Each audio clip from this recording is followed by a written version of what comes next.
Hi, I'm Michael Lewin and I'm running for Borough President. And in this video, I'd like to respond to one common argument against new housing. This argument is that since the city already has plenty of vacant housing, why not just put homeless people in that housing instead of building new housing? So people who believe this tend to believe that existing vacancies are just sat on by rich condo owners who are just waiting for the units to appreciate.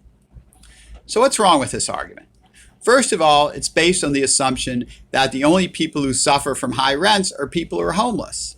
In fact, the rest of us suffer from high rents too.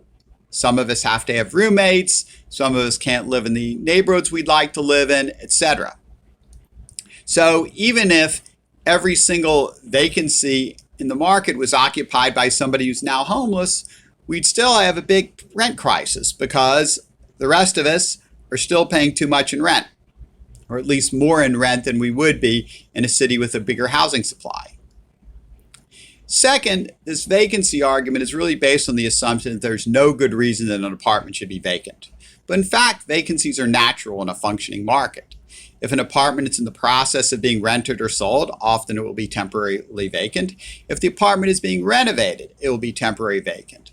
So in other words, it's not necessarily a good thing to have a low vacancy rate.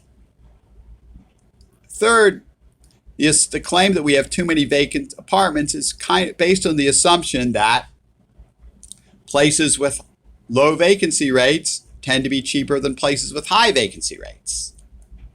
And so this is really not the case. That is to say, the vacancy rate in Houston is actually, which is a relatively cheap city, is higher than the vacancy rate in most of New York.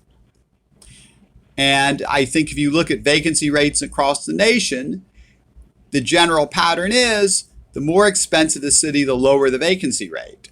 So that tells me that having a low vacancy rate isn't really something to strive for.